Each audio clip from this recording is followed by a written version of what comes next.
Hey everybody, what's going on? Thanks for swinging by. I sure do appreciate it. If this is your first time with the channel, my name is Mark. Oh, hi Mark. Welcome to Fit and Fire. Let's get into this video. This time we're going to be looking at a SMG, PCC, PDW, whatever you want to call it. It is going to be the Beretta PMXs, which is the semi-automatic version of the PMX. And this thing right here is what we would call a angry spaghetti tube. Buongiorno. It has a very interesting lineage and how it kind of got put into development. We're going to talk about that through this video. We're going to talk about the things that I like going on with this. We're going to talk about the things that I would like to see improved as well, and just give you my overall experience from an initial review of this. Naturally, we're going to put a whole bunch of rounds through this. We're going to be comparing this to like pistol caliber firearms as well. And yeah, it's going to be a lot of fun over the next few months as we start looking into this and some other versions of these styles of firearms. But before we get into that, let's take a break to pay the bills. All right, guys, you know that I'm not going to do an ad read unless I like, and most importantly, use the product, which is why today's sponsor is Vertex. I've been a longtime fan of the cutback tactical pants that I've worn through many workouts, competitions, training courses, and just everyday wear since 2020.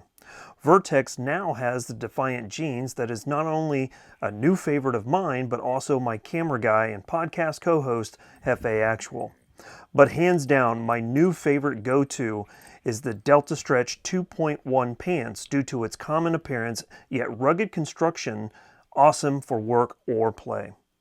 Vertex is also known for their EDC fanny packs, backpacks, and gloves. The Assault 2.0 gloves are the ones that I'm absolutely loving at the range right now. Take 15% off your entire order by using code FITANDFIRE. You heard me correct, 15% off when you use the code FITNFIRE at checkout. It's a great way to tell Vertex I sent you while getting some great gear. Link and code in the pinned comment. Go check it out. Okay, so let's dive back into this. The PMX is a pistol caliber direct blowback tube PDW, I guess, is if you want to call it. That's a very long way to explain it, but essentially this is going to be a kind of 21st century clone of the Kel Tec Tec-9, and that's kind of where it started, is with the Tec-9. From there, actually the owner of B&T saw the Tec-9, loved the Tec-9, and in the early 2000s decided that he wanted to develop his own version of that. And so he did and called it the P26. In the, I'd say probably late 2000, early 2010s, Beretta was looking for something to replace their PM12, which had been in service with military, special forces, law enforcement since like the 1950s, since like the late 1950s. And so Beretta saw what B&T did with their P26 and was like, hey, that's pretty cool. Can we copy your homework? So they wanted to see if there was a way that they could license the ability to build basically a Beretta version of the P26 to replace the PM12, and that's exactly what they did and how they ended up with the PMX and the civilian version, the PMXs. So there is a quick and dirty rundown of how we ended up with this as it stands right now. Now this started getting developed, I think, somewhere around that 2012 mark, and then in 2017 we started seeing rumblings about this being offered to the Italian military and law enforcement, and then just last year they released it. I think they released it at SHOT Show 2023, and late in 23 they started sending these out. And it was kind of hard to get these things. A lot of people don't really know about it unless you're an avid follower of YouTube channels like Michiko, or if you watch Military Arms Channel. I guess he had a lot of videos on it as well. But this flew underneath the radar for me for quite some time until I saw it this past September at TriggerCon. And as soon as I picked it up, I was like, holy cow, this is super cool. So let's dive into exactly what is going on with this. First and foremost, this is going to be a 6.9-inch barrel with a direct blowback design. It is going to have ambidextrous controls with the safety lever, the magazine release. The charging handle here is able to be flipped to the other side. The only thing that they don't have that's ambidextrous is going to be the bolt release that's right here. And the interesting thing is, while this is a PDW, PCC, SMG style firearm, it shares a lot of the same traits as the manual of arms for an AR-15, which is something that a lot of people like, while at the same time aesthetically being very similar to the PM12. And the reason for that is that Beretta wanted something that was going to easily set into, vehicle racks and arms room racks, and had a lot of the same kind of design features that they once saw on the PM12, but yet then modernized it to be a little bit closer to the AR-15. We see that in the trigger pack. The trigger pack on this is going to be very, very similar to the AR-15, which makes it easier to work on. They did shave off the hammer tail so that it doesn't bang up against the sear and stuff like that. So they've refined it, and that is something that Beretta is really known for, is taking something and refining it to be even better. So there is that. The upper and lower here is going to be all polymer design. It's going to be polymer pretty much everywhere except where it needs to be, such as the Picatinny section. You've got some sling loops on the back here. Obviously, the bolt and carrier is all going to be steel and so on and so forth. But as it stands, that is kind of where we have the setup for this.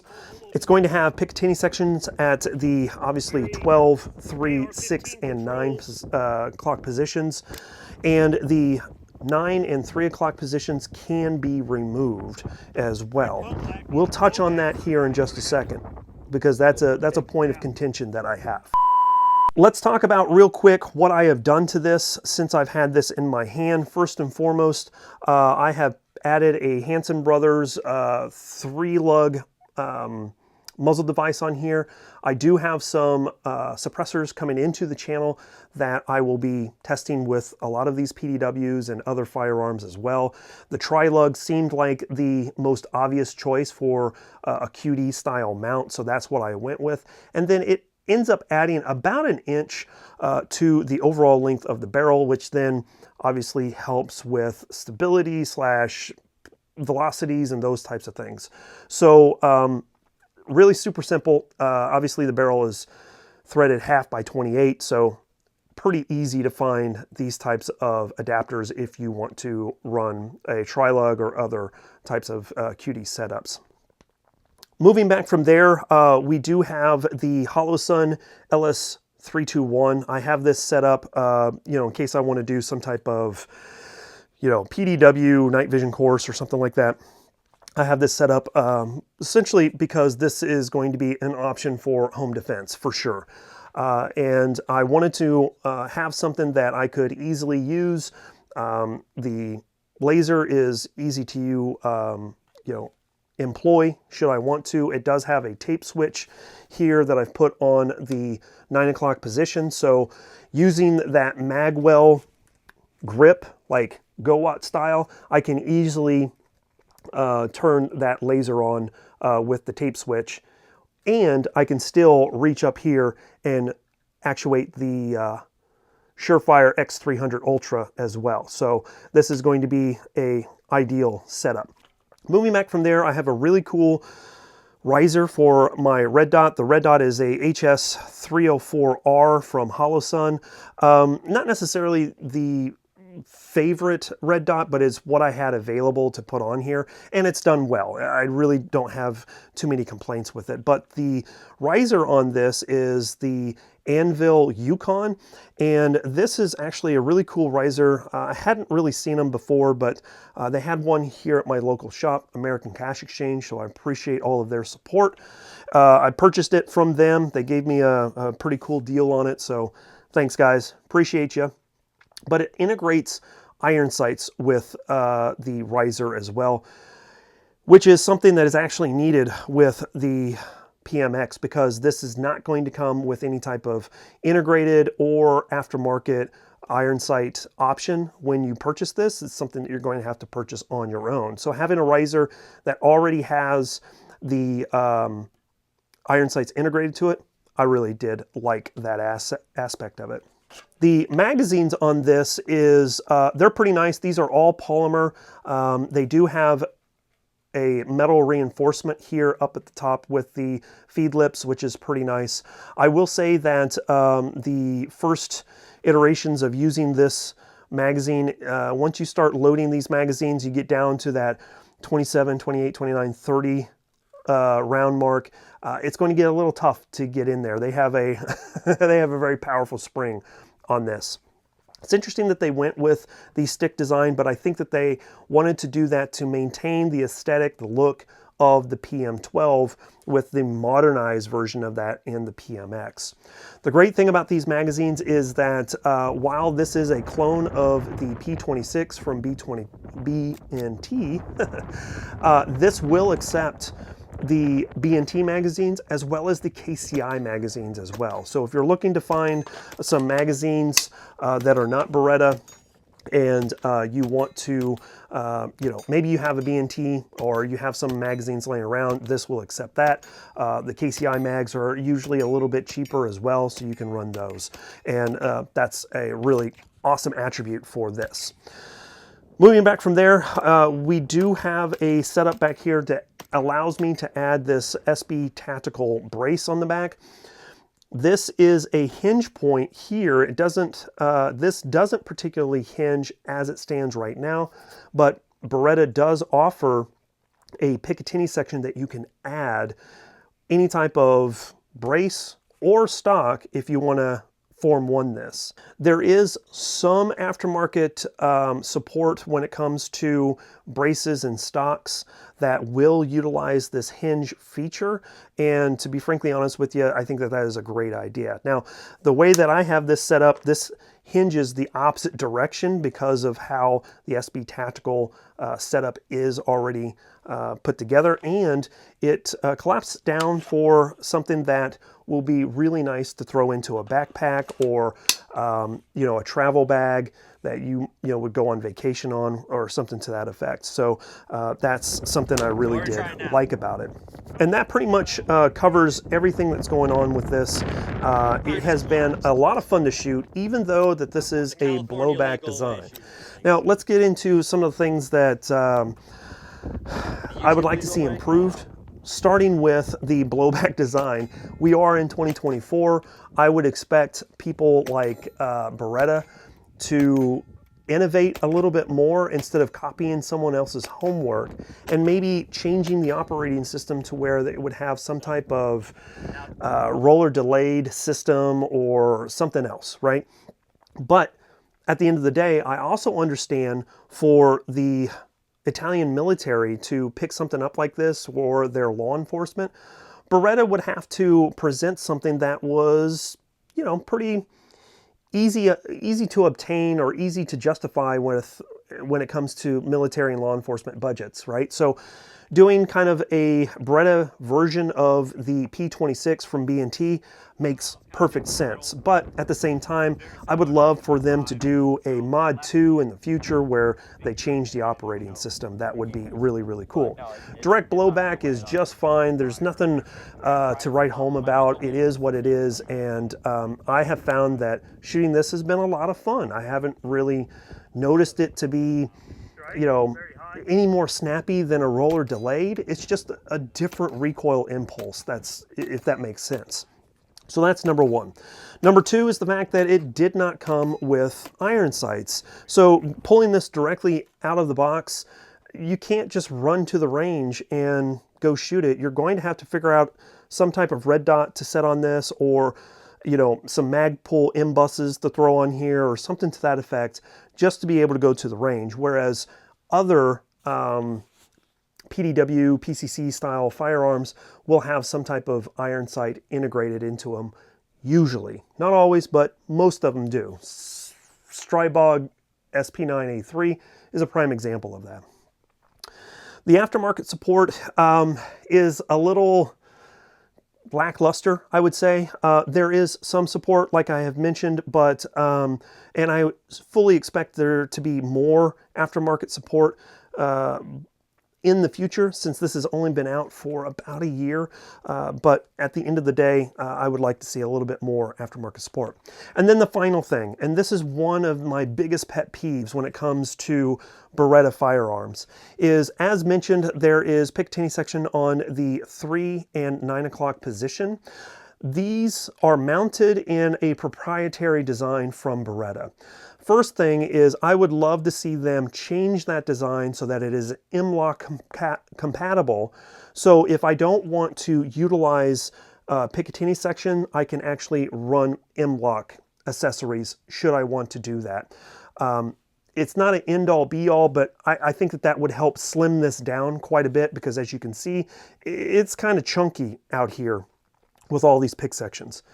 That's the first thing. The second portion of it is the way that they have these mounted onto the receiver, as mentioned, is a proprietary design. And I don't know what Beretta is doing with their hardware, with their screws, or the Loctite that they're using, but this is now the third firearm that I've had to try to extract a screw from, right? So the first one was the Beretta APX-A1. Had to extract that out just to be able to put the red dot mounting plate on it. Fast forward to the Beretta 92X RDO. There was a optics plate on that. I had to extract that screw out to pull that plate off and put the cover, just the slide cut cover, back on. And then this one, this screw that's up front here, I ended up having to cut it off because the way that they have this set up is that it's recessed into the polymer, and as you strip that out, now the back end of it is just free spinning. So I ended up having to try to get that screw extracted as far as I could and then cut it off. So if I want to add that pick section back here at any point in time in the future, I'm going to have to send it into Beretta and have them fix the whole thing. So those are my biggest complaints when it comes to the PMX. At the end of the day, I really like this thing. This is probably going to be like my go-to backpack PDW to take on trips and stuff like that. It has ran flawlessly, no failures to feed, fire, or eject, and I have really just had a lot of fun shooting this at the range. In the future, I hope to get this out to some two-gun matches and run them in the PCC divisions and just kind of have fun with it and see how it works out. This is going to be kind of a home defense or travel defense type of setup for me, so I really gravitate to this so far. We are going to be comparing this to the Strybog SP9A3 and the MP5 clone that I have. I also have a Scorpion clone that we're going to be looking at here in the future. So we've got several different of these PDW, SMG, PCC style firearms that we're going to be reviewing over the next few months, and I'm excited for it. I hope you guys are too. Let me know what you guys think. As far as the SMG, PDW, PCC style firearms, what's your favorite? Sound off in the comment section down below. I would love to hear what you guys have to say. This is one of my favorites. I don't think it's going to be my absolute favorite, but it is definitely one of my top picks as it stands right now, and we will get more content in the future for you guys as well. With all that being said, I highly suggest you guys swing on over to Rumble and check my channel out there. I'm going to have some Rumble exclusive stuff sitting over there so you guys can check out some deeper dives into some things that YouTube just really doesn't like. So swing by and check that out. We also have the Live, Laugh, Larp podcast. I'll have descriptions of all of that in the pinned comment and in the description below as well. So swing on by and check all those things out. As always, I appreciate you guys considering subscribing to the channel. Likes, shares, comments, all of that type of stuff helps fuel the algorithm. We're going to go ahead and get out of here. Arrivederci. Thanks so much. We'll catch you guys next time. As always, freedom through strength. Here comes a high five. Bye, y'all.